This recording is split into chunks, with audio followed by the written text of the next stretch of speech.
Welcome back, everyone, to another dicondissectional production hosted by Deathstroke9. Today we're going to be reacting to Uriah Heep, the Magician's Birthday.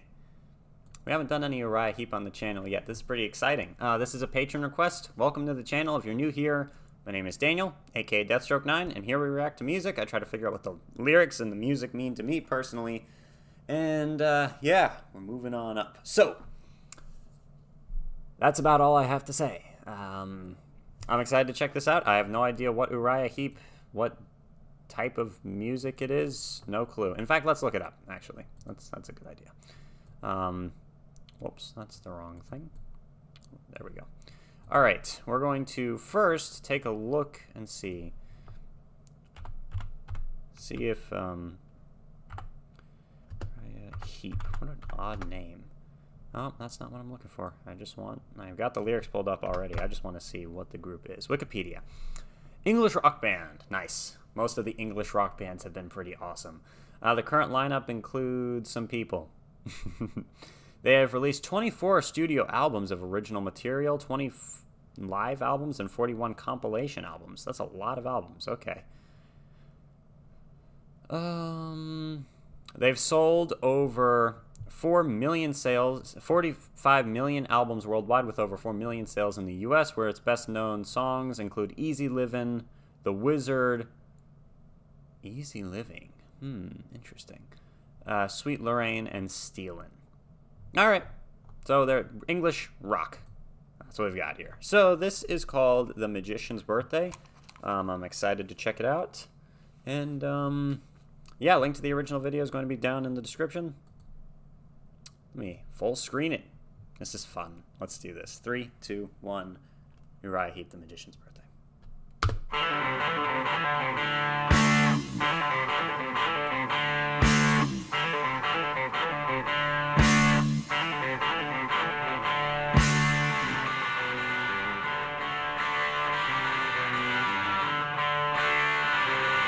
We just got one little tap on the guitar.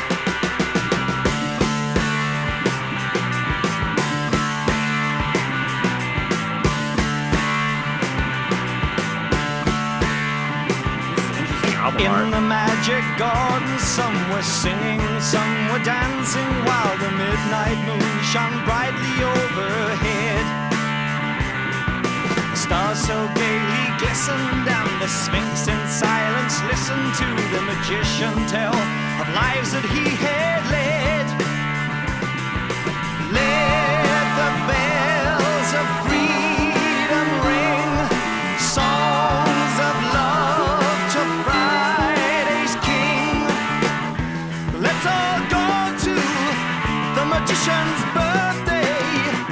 It's in the forest, but not so far away. How's the fantasy feel of this? Much to do and so much to say, while we listen to that bass is awesome. orchestra play. And of course, the guitar being awesome goes without saying.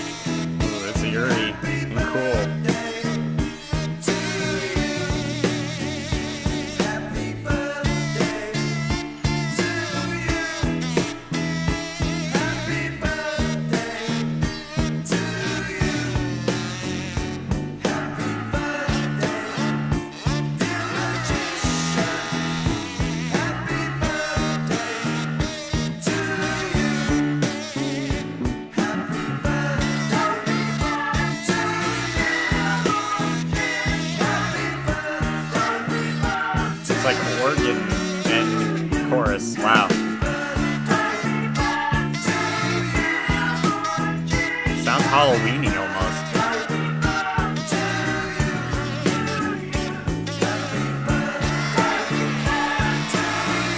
Oh wait.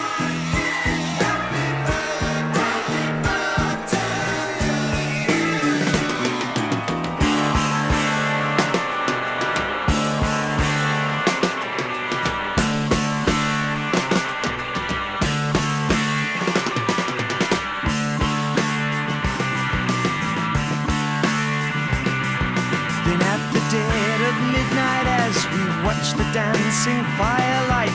The air grew cold and seemed to dull the flame. Alright, gotta pause it at least once, or else YouTube will take the videos down. So, yeah, I'm loving it so far. Reminds me just a little bit of like Jethro Tull-ish. Yeah, this is really cool. I like it. So let's see what we've got in these lyrics. So they're going to a magic garden. People are dancing and the moon is overhead. All right. The stars show shayly shishened. Just kidding. The stars so gaily glistened, and the Sphinx in silence listened to the magician tell of lives he had led. So he's obviously like, what would that be called? Magician, so a creature that reincarnates itself over and over. What type of magic would that be? I guess reincarnation. I don't know what you'd call it. Reminds me of like a lich feeds off the souls of others, I think. Yeah, alright, so that's what I thought of at first, but then I was like, never mind. Let the bells of freedom ring, songs of love to Friday's king. Okay.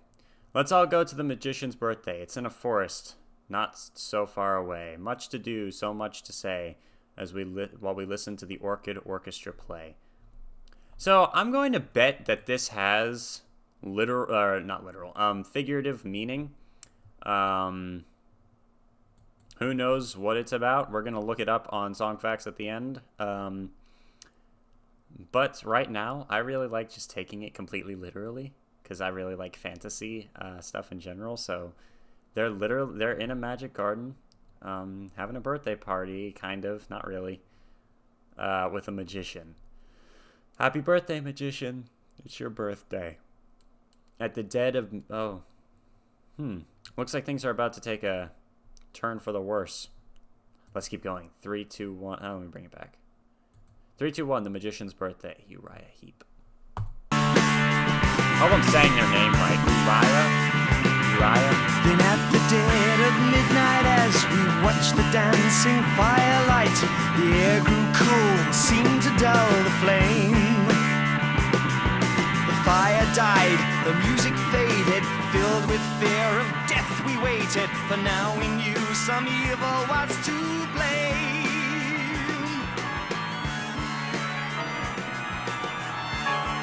What is happening?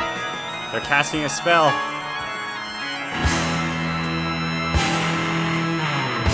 Oh, this is awesome.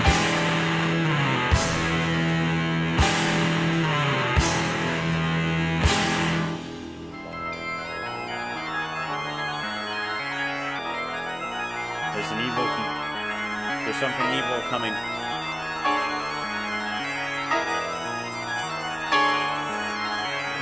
It's like mist and a figure rising out of the ground. What is...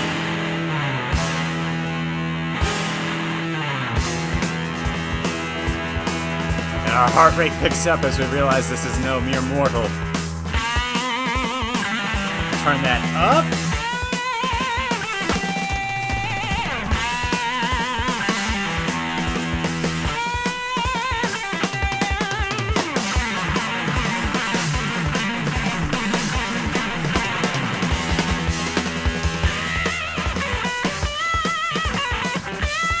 Wow.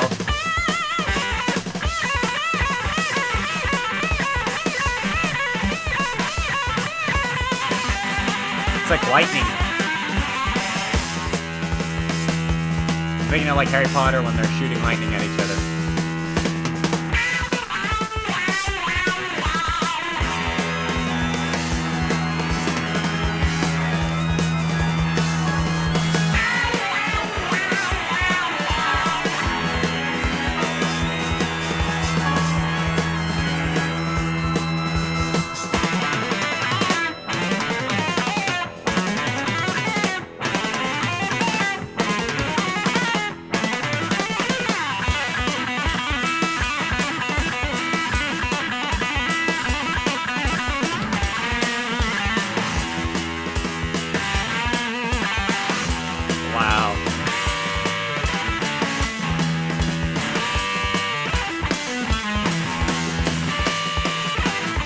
Those drums pick up.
That one feedback note.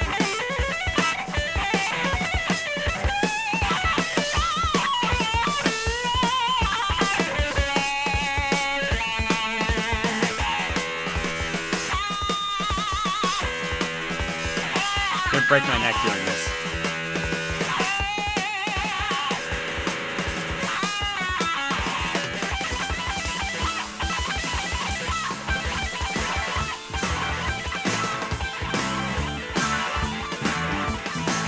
Someone won that battle.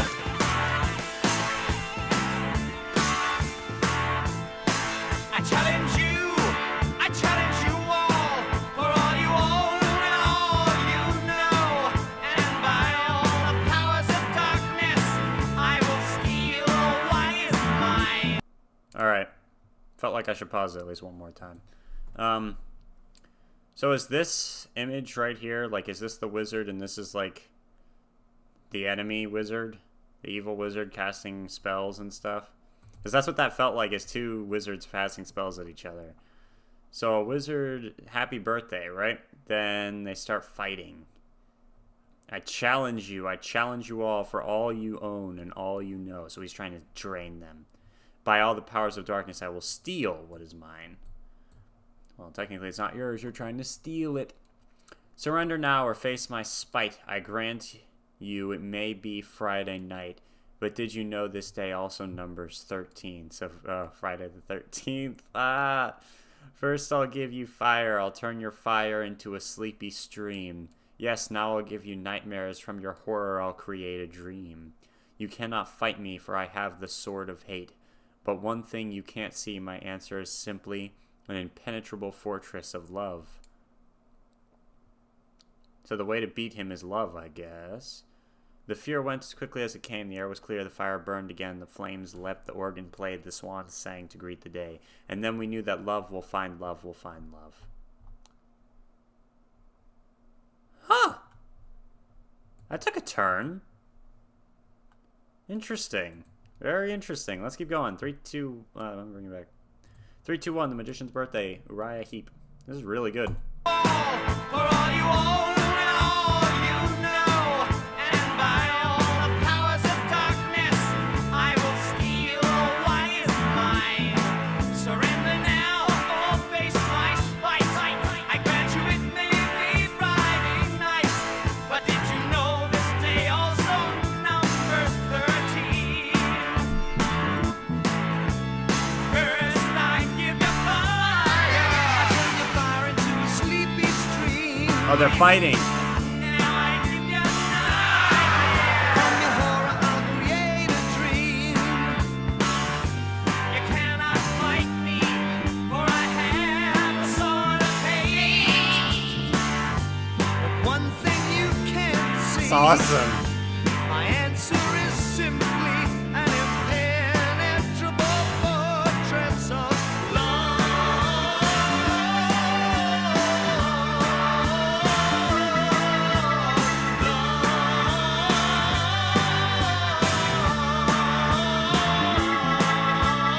Wow. I love this song. Wow, wow, wow, wow, wow. The fear went as quickly as it came. The air was clear, the fire burned again. Oh, my voice changed. The flames left, the organ played, the swans sang to greet the day, and then we knew that love will find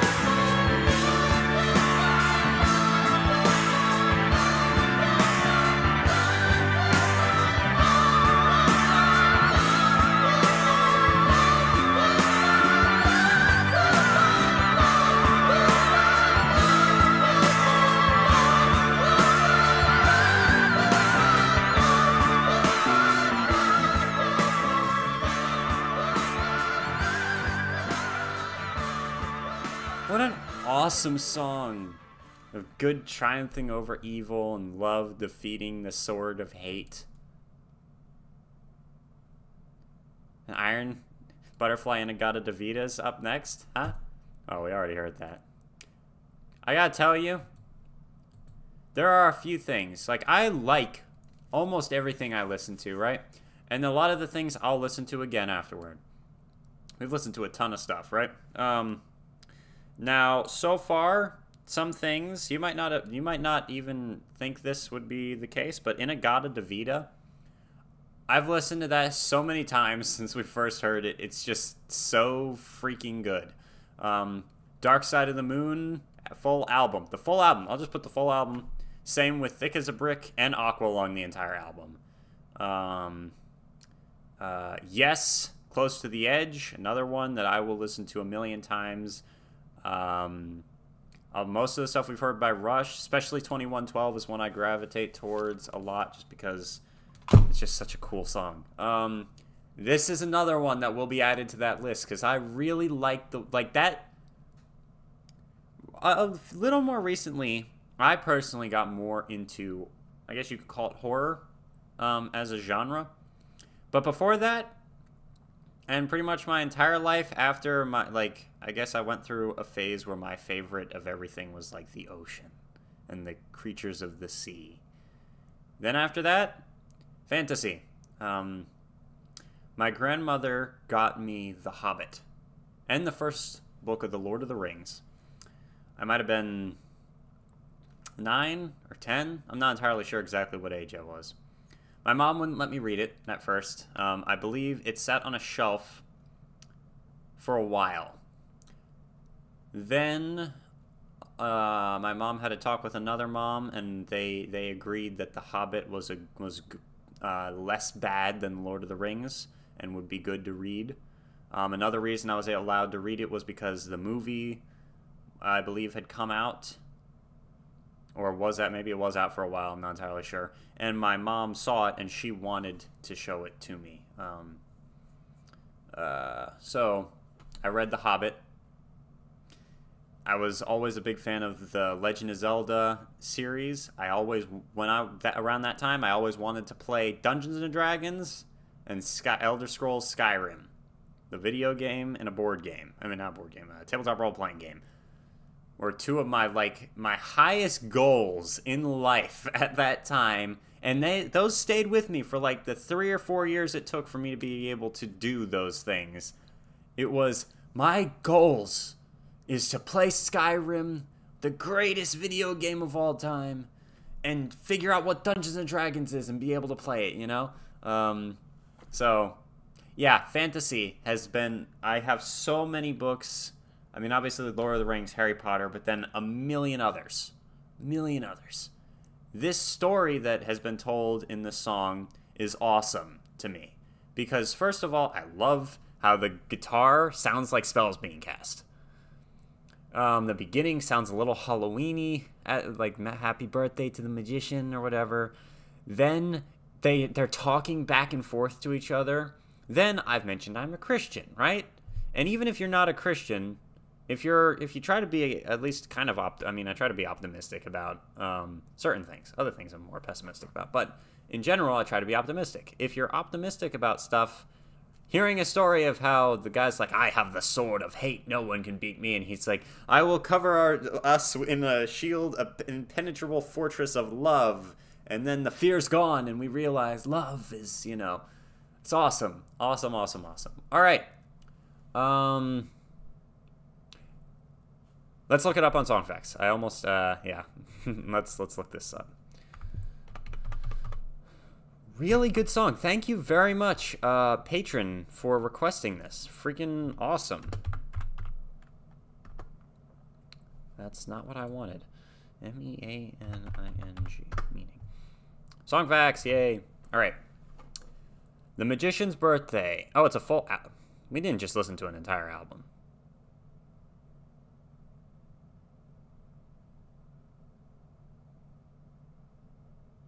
Oh.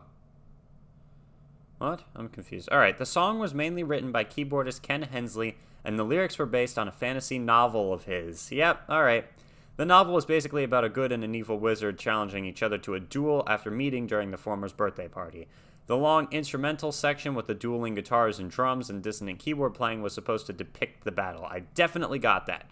The Magician's Birthday was originally meant to be a full concept album, but Heap's busy touring schedule made it impossible to finish. Therefore, the concept had to be squeezed into this song, while the other songs being lyrically and musically different. Well,